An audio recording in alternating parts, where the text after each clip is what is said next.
2 oydan buyon ota uyimdaman. Yoshim endigina 30dan oshdi. Qizim 4, o'g'lim esa 2 yoshda. Bolalarimni bag'rimga bosib, ustun bo'lib ketayotgan, aslida hammasi ancha oldin barbod bo'lgan taqdirim qarshisida ojizman. Ota ham, onam ham, umuman meni bilgan kishilarning hammasi erim bilan ajrashishimni maslahat beryapti. O'zim ham to'g'risi shu qarorga keldim. Bolalarim uchun shunday qilmoqchiman. Men ham oilam butun bo'lishini, farzandlarim boshida otasi borligini his qilib yashashini istayman. Istardim. Ammo erim nopok yo'lidan qaytishni istamaydi. Iroda tugul xohishning o'zi yo'q unda. Bu zahri qotildan qutulish uchun aslida avval boshdan oilam omonat ustunlar asosiga qurilgan ekan. Endi ota-onam ham meni shosha-pisha turmushga uzatganidan pushaymon. Ne'mat aka bilan sovchilar orqali tanishganmiz. Kenja o'g'il, otasi ancha yillar oldin dunyodan o'tib ketgan ekan. Doim qaynonam bilan yashashni istaganman. Onam ham bolalaringga buvisi bosh bo'ladi, uy qilaman deb sarson bo'lmaysan deya sovchilarni ma'qul ko'rdi. Yoshim 25da bo'lsa ham tanimaganlarning "Haliyam oila qurmadingizmi?" degan savollaridan o'zim ham charchagandim. Xullas, 1 oy ichida to'yimiz bo'lib o'tdi. Avvaliga erimning menga bo'lgan munosabatidan uncha tashvishlanmasdim. To'yimiz tez fursatda bo'lib ketdi. Sevishmay oila qurganimiz uchun shunday beparvoroq bo'lsa kerak deb o'ylardim. Yana u kishi oilasida juda erkatoy ekan. Otasidan erta ayrilgani, kenjatoy bo'lgani uchun akalari ham, opalarim ham barcha istaklariga quloq solarkan. Og'ziga yoqmaydigan ovqat pishirsak, ichmay, shartta o'rnidan turib ketardi. Men esa uning bu odatidan hijolat bo'lardim. Qaynonam bo'lsa, darrov menga yuzlanardi-da, "Mehribon turing, go'sht qovurib bering, o'g'lim mastavani xushlamaydi" derdi. Rosti, bu menga erish tuyulardi. Nega erim onasi, akasi ichib o'tirgan taomdan yuz o'giradi? 6 kishi o'tirgan dasturxonga qoshig'ini otib, o'rnidan jahl bilan turib ketadi. Bu kichkinagina misol.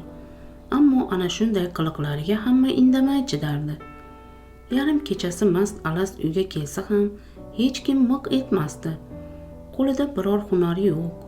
2 so'm pul topmaydigan bu odamning qovog'iga barcha qarab turishga majbur edi. Hayron qolardim. Sababidan xabar topganimdan keyin dahshat iskanjasida qoldim. Bir kuni erimning cho'ntagidan shpris topib oldim. Hayron qoldim. "Betobmisiz? Biror joyingiz og'riyaptimi?" degan savolimga esa "Ishing bo'lmasin" degan qo'rsdan-qo'rs javob oldim.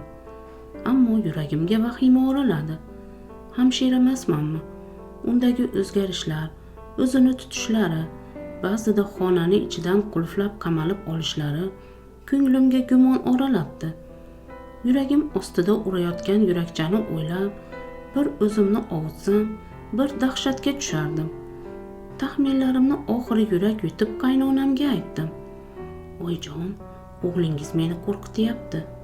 O'tgan hafta cho'ntagidan shpris topib oldim. Sog'ligini so'rasam jahli chiqdi. Tunov kuni esa xonaga qamalib oldi. Kayfiyati yo'qdirdi deb o'ylagandim. Ammo xona ichidan qulfligiga shubhalanib qoldim. Nima bo'lyapti tushunmayapman" dedim. U kishining yuzlari oqardi. Ko'zlari hayratdan katta-katta bo'lib ketdi. Bu ko'rinishidan, demak, qaynonam ham bexabar ekanda, qo'rqitib yubordim oyjonni ham, deb o'yladim. Afsus, u mening xabar topganimdan tashvishlangan ekan. "Voy kelinjon, xavotirlanmang. Jiyaningizning mazasi bo'lmadi. Shunga dorixonaga chiqarganimda ukol olib kelgandi. Bittasi cho'ntagida qolib ketgandir-da", dedi va menga qayg'urgan kishi bo'lib qo'shib qo'ydi. "Siz hozir 2 qatsiz. Shungayam har narsadan hadiksiraydigan bo'lib qolgansiz. O'zingizni, asabingizni asrang. Bolaga yomon ta'sir qilmasin tag'in. O'zi sizga 1-2 kun onangiznikida turib kelasizmi demoqchi edim. Ovsiningizning bolasi kasal. shamollab qolibdi. Sizga yuqib qolmasin, dedi. Bu gapdan hayratim yanayam oshdi. Ovsinimning bolalari chopqillab o'ynab yuribdi-ku. Keyin ko'nglim noxushligi tarqar deb uyimga ketishga rozi bo'ldim. Xullas, 1 yil davomida mening taxminlarimni hamma rad etdi. Shukrki, Xudo asradi. Qizim sog'-omon tug'ildi. Qaynonam esa bundan ruhlanib, tug'ruqxonadan chiqqan kunim qattiq gapirdi menga. Indamasam, o'g'limni giyohvandga chiqarib qo'yardingiz. Mana, qizingizning 4 muchasi sog' dedi. Ammo bu quvonch uzoqqa cho'zilmadi. Chaqalog'im 2 oylikdan oshganda erim bir kuni kechasi jazavaga tushib qoldi. Uning ahvolini ko'rib qo'rqib ketdim. Qaynonamni uyg'otib, tez yordam chaqirishini so'radim. Ammo u kishi, siz bolangizga qarang dedi-da, qaynog'am yordamida erimni xonadan olib chiqib ketdi. Ertasi kuni qaynopam keldi. Uydagilar mehmonxonaga olib kirib ancha gaplashishdi. Bir payt qaynopamning qattiq gapirayotgani qulog'imga chalindi. Qachongacha yashirib yurasizlar? Kasalni baribir isitmasi oshkor qiladi. Nima, mahalla-ko'y bolangizning ahvolini bilmaydi deb o'ylaysizmi? Bu yoqda kelinning hayotini barbod qilyapmiz, oyi.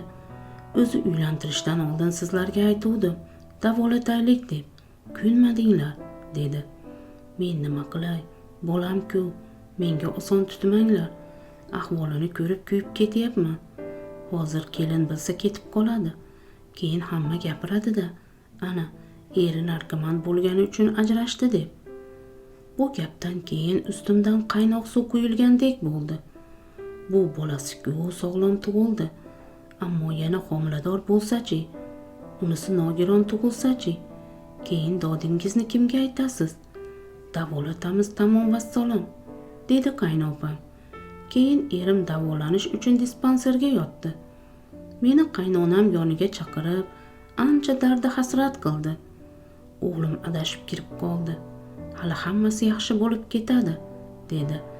3 kun turli o'ylar qurshovida qoldim. Nima qilsam ekan? Otamga aytsam, o'sha ondayoq olib ketadi. Ajrassam keyin nima qilaman? Bu yerda qolsam erim tuzalarmikin? Oxiri biroz chidashga qaror qildim. To'g'risi, erimning tuzalishidan umid qilgandim. Biroq erim irodasizlik qildi. Necha bor davolanib chiqishiga qaramay bu yo'ldan qaytmadi. Bu orada yana homilador bo'lib qoldim. O'g'lim esa yurakda tug'ma nuqson bilan tug'ildi. Ana shundagina mening ko'zim ochildi. O'zimcha ajrashmayman, chidayman deb yuraveribman. Natijada bolaginam xastalik bilan dunyoga keldi. Ota-onam hammasidan xabar topdi va meni uyga olib ketishdi. 6 oycha ota uyimda yashadim. Keyin yana qaynonam erimning davolanayotganini ro'kach qilib, yalinib yolvorib olib keldi. Turmush o'rtog'im 1-2 oycha yaxshi yurardi-yu, keyin yana eski dardi qo'zirdi. Endi oilamiz janjalxonaga aylangandi. Bunday uka akasining ham joniga tekkandi. Axir shuncha ishlasa ham, pul topsa ham, 1-2 bo'lmas, topgani nobakor ukasiga sarf bo'lardi. Mening bolamning dori-darmoni ham otamning bo'ynida edi. 2 oy oldin esa erimning yana giyohvand modda qabul qilayotganini bilib qoldim. Kayf ustida u chirqillab yig'layotgan bolamizga ham, zor qaqshayotgan menga ham e'tibor bermasdi. Bir kun o'zingizning ham, bizning ham boshimizga yetasiz, dedim chidolmay. Menga baribir, deb qo'lini siltadi u. Men esa bolalarimni oldim-da uyga keldim. Yaqinda o'g'limni operatsiya qildirdik. Erim biror marta bolasining holidan xabar olmadi. Uni kutayotganim ham yo'q. Ajrashishga qaror qilib bo'ldim. Yuragimdagilarni to'kib solishimdan maqsad, hayotingizdagi muhim qarorlarni shoshib qabul qilmang. Bolalaringizni ortiqcha erkalatib, taltaytirib yubormang. Ohu sabab bir ayolning guldek umrini xazon qilmanglar.